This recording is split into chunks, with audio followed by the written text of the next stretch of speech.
മലയാളത്തിലെല്ലാ cinema താരങ്ങളും പഠിക്കേണ്ട കാര്യമാണ്, മമ്മൂക്കയുടെ പഠിക്കേണ്ട കാര്യമാണ്. ബ്രഹ്മയുഗം പറഞ്ഞു കഴിഞ്ഞാൽ ഒരു വേൾഡ് ക്ലാസിക് മൂവിയാണ്. അങ്ങനത്തെ ഒരുപാട് പടം പുള്ളി ചെയ്യുന്നുണ്ട്. പുള്ളി ബോക്സ് ഓഫീസ് വിജയമോ അവാർഡൊന്നും നോക്കാതെ നല്ല സിനിമ ഉണ്ടാകാൻ വേണ്ടി പുതുമുഖങ്ങൾക്ക് ചാൻസ് കൊടുക്കുകയാണ്. മമ്മൂക്ക സ്നേഹിക്കുന്ന മണത്തെയല്ല, നല്ല സിനിമയും ആക്ടിങ്ങിനെയാണ്. അതിൻ്റെ ഒരു അധ്വാനത്തിൻ്റെ ഭാഗമായിട്ടാണ് ബ്രഹ്മയുഗം ഓസ്കാറിൽ വന്നത്.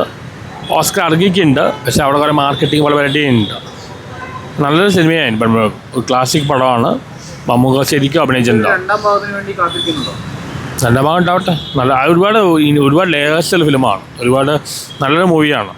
ബ്രഹ്മയുഗം മാത്രമല്ല, റൊസാക്കായാലും നൻപകളായാലും കാതലായാലും കളങ്കാവാണെങ്കിലും എല്ലാം മമ്മൂക്ക ഇപ്പോൾ ചെയ്യുന്ന വേൾഡ് ക്ലാസ് മൂവീസാണ്. ഏറ്റവും കൂടുതൽ മലയാളത്തിൽ ആർട്ട് മൂവീസ് ചെയ്യുന്നത് മമ്മൂക്ക തന്നെയാണ്. നന്നായി ചെയ്തിട്ടുണ്ട്. ഇത് ഈ വേഷം വേറെ ആർക്കും ചെയ്യാൻ പറ്റില്ല. നന്നായി പോകണം. ഞാൻ ബേസിക്കലി ലാലേട്ടൻ ഫാൻ ആണെങ്കിൽ ഇപ്പോൾ എനിക്ക് ഏറ്റവും കൂടുതൽ ഇഷ്ടപ്പെടുന്ന മമ്മൂക്കയുടെ സിനിമകളാണ്. വേൾഡ് ക്ലാസിക് മൂവീസാണ് ഇതെല്ലാം. ശരിക്കും എല്ലാ അവാർഡും ജെന്യൂനല്ല, ഒരുപാട് കളികളുണ്ട്. അല്ലെങ്കിൽ ബ്രഹ്മയുഗത്തിന് അവാർഡ് കിട്ടുന്നതിനാണ്. ഇങ്ങനെ സിനിമ ലാലേട്ടനും ചെയ്യണം. ഇവരിൽ ഇത്രയും പണവും പ്രശസ്തിയും നേടിയില്ല. ഇനിയിപ്പോൾ ഇങ്ങനത്തെ സിനിമയ്ക്ക് വേണ്ടി എന്തെങ്കിലും കോൺട്രിബ്യൂട്ട് ചെയ്യണം. ലാലേട്ടൻ ചെയ്തിട്ടുണ്ട്, വാൻപ്രസ്ഥം പോലെ സിനിമ ചെയ്തിട്ടുണ്ട്. അതുപോലെ സിനിമ ചെയ്യണമെന്ന് ആഗ്രഹിക്കും ലാലേട്ടൻ ഫാനുകളിൽ. എന്തായാലും മമ്മൂക്ക ചെയ്യുന്നത് വളരെ നല്ല കാര്യമാണ്.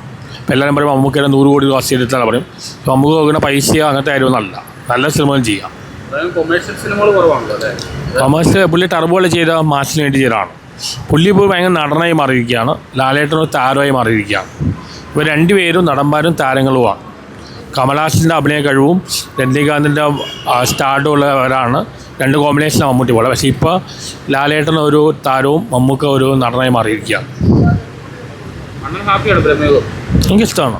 ഇങ്ങനത്തെ സിനിമകളാണ് ചെയ്യേണ്ടത്. ഈ ഒരു ഈ സ്റ്റേറ്റിൽ ഇങ്ങനത്തെ ഇപ്പോൾ അടൂർ ഗോപാലിനെ പടം ചെയ്യാൻ പോകുന്നു. ഇങ്ങനത്തെ പടങ്ങളാണ് ചെയ്യേണ്ടത്. പാട്രിയോട്ട് അതാണ് ഫിലിമായി. അതാണ് പ്രതീക്ഷയുണ്ട്. ലാലേട്ടൻ കൊമേഴ്സ്യൽ പടങ്ങളൊപ്പം ഇങ്ങനത്തെ നല്ല ഓഫ് ബീറ്റ് പടങ്ങളും ചെയ്യണം.